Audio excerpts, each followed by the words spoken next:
Welcome once again. It's one of the series we're running on salvation brought to all, and this one is how I met Jesus while up a tree. It's the story of Zacchaeus for those who are au fait with the Bible. For those who aren't, don't worry about it. All will become hopefully plain later on.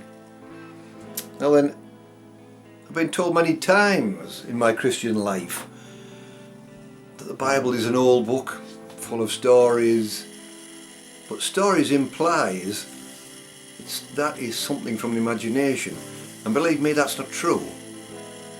Although the dictionary, if you look up the word stories, has a different and more complex answer, which is more truthful to what we're saying. I tend to refer to the stories as accounts. These accounts are written by people, real people. Historical evidence proves that they existed. And their encounters are usually encounters that they have seen with their own eyes. See, they were there at the time of Jesus. So we're reading this in hindsight, but they were actually there.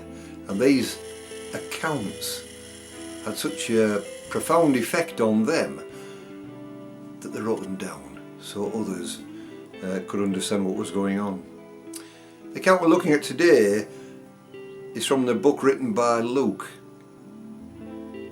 It's chapter 19, verses 1 to 10. But I'll try and put a bit of background in there first to give you an idea of what's going on. I'll start with a question. Have you ever felt like a square peg in a round hole? It's an old Yorkshire saying. But what does that mean? I'll try and expound on that one. The meaning is that you don't quite fit in. You feel out of place. There's a similar saying on a similar vein, and the story is this: the loneliest place to be is in a large crowd. On the face of that, it appears a ridiculous statement.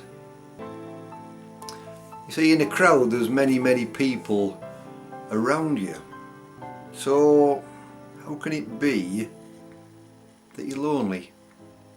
Well, the simple answer, as we all know because we've all been in that situation, is that because there's plenty of people around you, you don't interact with some people. You're there on your own.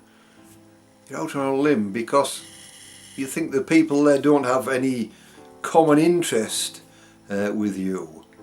You're just moving around and there's little groups of people interacting with each other, and you're not part of that.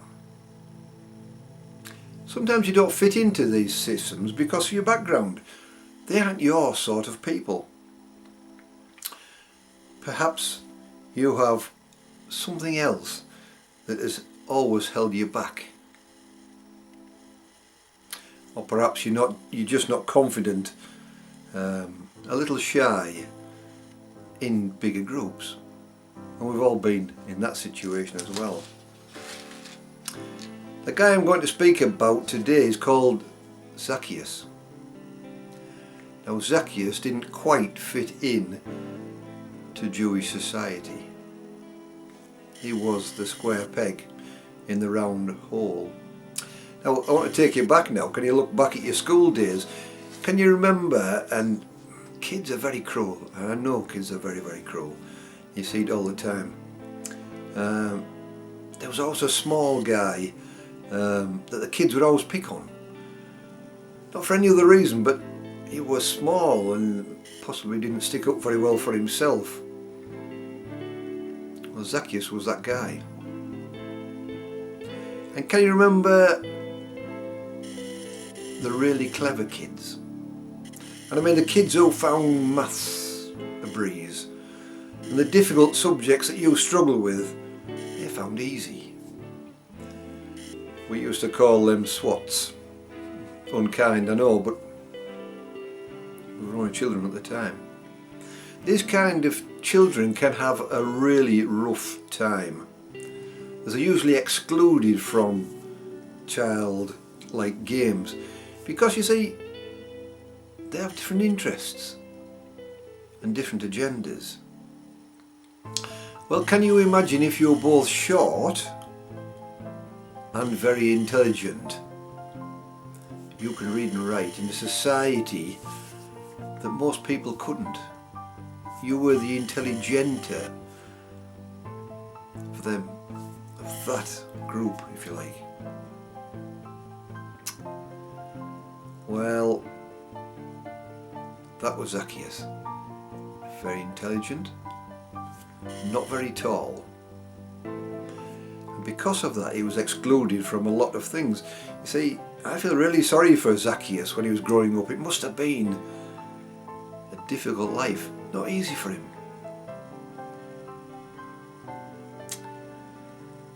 But later on, Zacchaeus took a job which made him even less popular in Jewish society. Zacchaeus became a tax collector. And he was good at his job. And he soon became a head tax collector. And they had a lot of people, a lot of other tax collectors, lower than, that worked for him. He was at the top of his game, but not appreciated at all.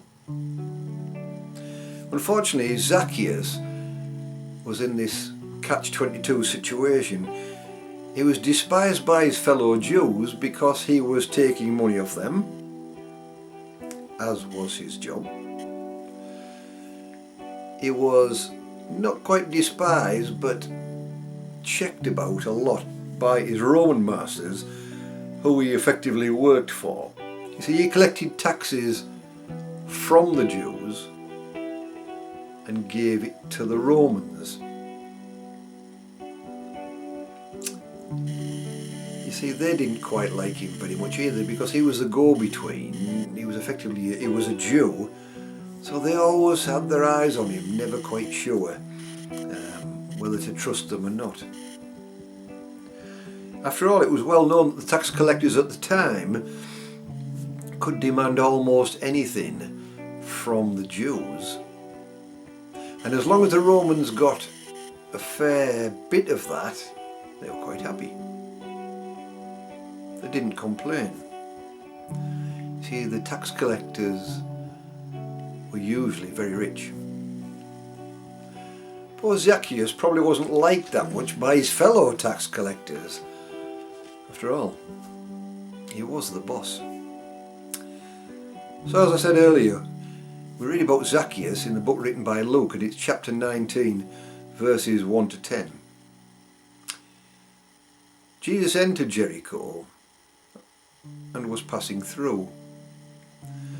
A man was there by the name of Zacchaeus, who was a chief tax collector and was wealthy. He wanted to see who Jesus was, but because he was short, he couldn't see over the crowd. So he ran ahead and climbed a sycamore fig tree to see him, since Jesus was coming that way. When Jesus reached the spot, he looked up and said to him, "Zacchaeus, come down immediately. I must stay at your house today." So he came down at once and welcomed him gladly. All the people saw this and began to mutter, "He has gone to be a guest of a sinner." But Zacchaeus stood up and said to the Lord, "Look, Lord, here and now I give half my possessions to the poor. And if I have cheated anyone out of anything, I will pay back 4 times the amount." Jesus said to him, "Today salvation has come to this house, because this man too is a son of Abraham. For the Son of Man came to seek and save the lost." Profound words. Profound words, and we'll see, very, very life-changing. After reading that, how many of you feel sorry for Zacchaeus? I know I do. But you see, what happened that day is what happens to everyone who has an encounter with Jesus. They are immediately accepted. Jesus saw Zacchaeus as a person, as a man, not as a tax collector. Jesus knew what Zacchaeus was capable of, who he could become. Jesus saw how Zacchaeus could change his life, not only for his own good, but for the good of others around him. You see, Jesus sees the good in all of us. I'm reading from the book of Samuel because these words sum it up unbelievably. The Lord does not see as mortals see. They look at outward appearances, but the Lord looks at the heart. You see, Jesus has a way of looking at the heart of man, not how much finery he has, not how many rings he has on his fingers, or the amount of gold jewellery he has around his neck. Jesus is not interested in all that. They're material things. Jesus is looking at the heart. You see, as humans, we do like to fit in. And sometimes, no matter what we do, we can't quite meet the criteria that makes us fit into the society where we are. Frequently we aren't seen as popular. But that doesn't matter. When we meet Jesus, we are accepted. As Zacchaeus was immediately accepted in a way no one else in Zacchaeus' life had accepted him, Zacchaeus became part of a family who didn't judge him. It was a family who loved him, even with all his faults. Do you understand what I'm saying? And it's sometimes a very difficult concept to accept. But the immediately you follow Jesus, you become part of his family. And this is a worldwide family. You may say that God is too big to be intimate with you, to be loving, to be friendly. How can a God who put the stars in the sky be interested in you and me as individuals? Well, you see, he is. Jesus loves you as an individual. And if you have a Bible at home, if you turn to Psalms and you read Psalm 139, you will then know that God, the Father of Jesus, knows you and cares about you. And the amazing thing is, believe it or not, he has always known you. He's just been waiting for you to turn to him.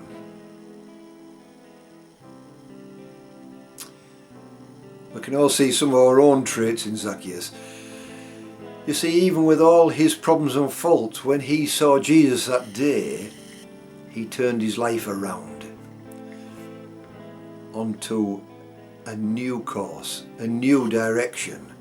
Zacchaeus was a changed man. Zacchaeus accepted that Jesus, the Son of God, had accepted him as a brother and a friend. Zacchaeus' life changed at the very moment he met Jesus. Jesus' few words was this: Zacchaeus, come down immediately. I must stay at your house today. Don't forget, Jesus was passing through Jericho.